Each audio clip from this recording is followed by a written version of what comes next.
I hate to disappoint you, man, but I have this picture of her that I very cool. Now, what, you took this picture off the television? Yeah. That's very cool. Now, and of course, she's here with us in spirit. Such a nerd, you know, like, oh, little kid with a crush. We were just like fans, you know, and we wanted to be on MTV.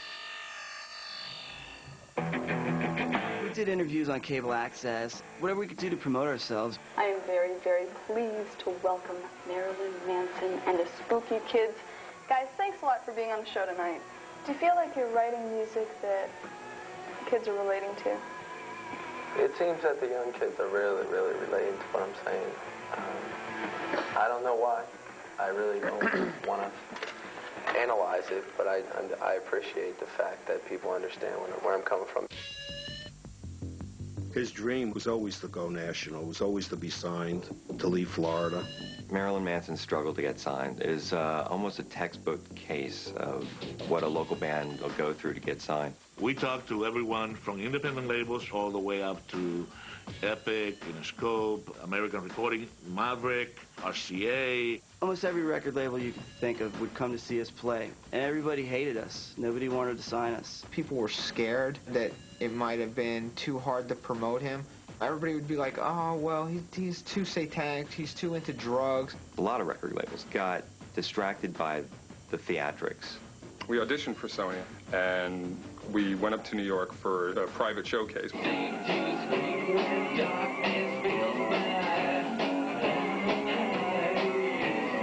And the A&R guy comes up to us afterwards and said, they really like the band, but they don't like Brian. They think he's too pretentious and phony, so we're going to pass.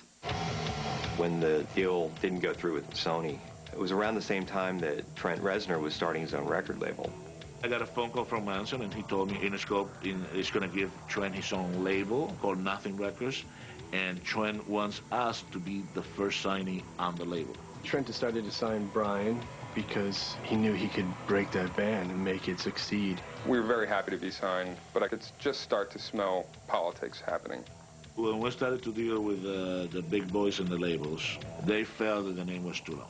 It went from the band that Brian and I put together, which was Marilyn Manson and the Spooky Kids, to just Marilyn Manson. It's the last Marilyn Manson and the Spooky Kids show, because we're changing our name officially to Marilyn Manson. By dropping the Spooky Kids, then it was Marilyn the persona and Marilyn the band. That's when, in his head, it became his band. Trent flew us out to L.A. He rented the Sharon Tate house to put a studio in, and that's where he wanted to put his record together. Here we are, Marilyn Manson, and we're recording where, you know, the Manson family killed some people. Yeah, it was a good vibe going on in there. The album's done, and Brian showed up and said, Interscope's going to drop us if we don't change this, that, and the other thing. Some lyrics that Charles Manson wrote were incorporated in the song.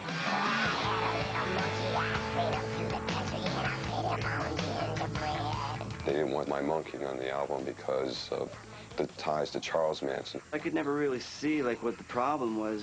It was all a goof, you know, it was all tongue-in-cheek. I know it upset Brian a lot. He was pretty adamant that he was going to find another distributor if he had to. Thankfully, Trent Reznor really stuck his neck out for us and basically told him, well, you dropped Marilyn Manson, you dropped 9 Inch Nails. Interscope gave in. I guess they saw something in the band. They didn't want to let it go. They were promoting Portrait of American Family when I started working on the fan club.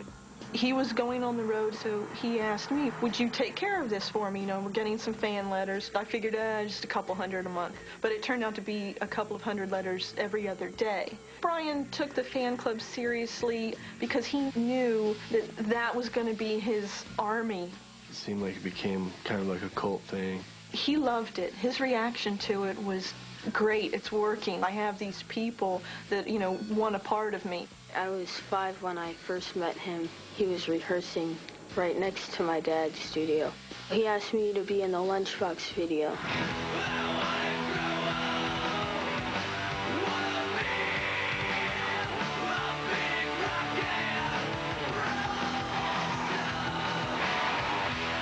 He's speaking as a child. You know, someday I want to grow up and be a big rock star so no one with me. I thought it was pretty cool how he was different, and that's how I wanted to be.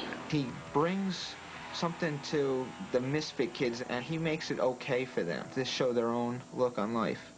I saw real devotion on the road. I saw two young girls with Marilyn carved in their chest with a razor blade on one and Manson in the others with blood dripping off of them. There would be underage girls sending in nude pictures of themselves saying that they wanted to marry him, that they wanted him to take their virginity, that they wanted to kill their family and join his. Marilyn Manson's fans started just trying to emulate what he was, so the originality factor went out the window. It was no longer be yourself, it was be Marilyn Manson. When we started getting really weird and creepy fan responses, my first thoughts were maybe we should do something, but then I quickly realized that you're not a therapist, you're a rock band. You can't get that close. Manson generally cares for his fans. A lot of people have a very, very wrong image of what this guy is about. Look at me, because I'm going to punch you in the teeth. He is very gentle and very kind to people. And Brian was smart. He realized at that time that he is Marilyn Manson and Brian Warner. He could separate the two. He didn't have to be Marilyn Manson 24 hours a day like I was doing. I did all the drugs, slept with, you know, whatever, men, women, animals. I was living the image. You know, I was Gidget Geen. Brad overdosed one night after a show, and Brian called me like 8 o'clock in the morning, upset that his friend might die.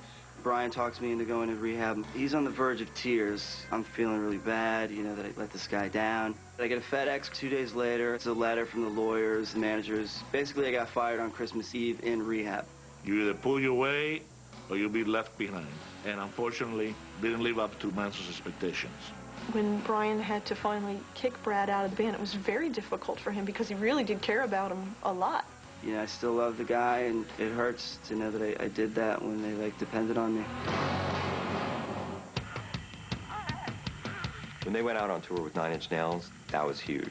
Trent was very generous with Manson by offering Manson the opening spot on his tour in the fall of 1984.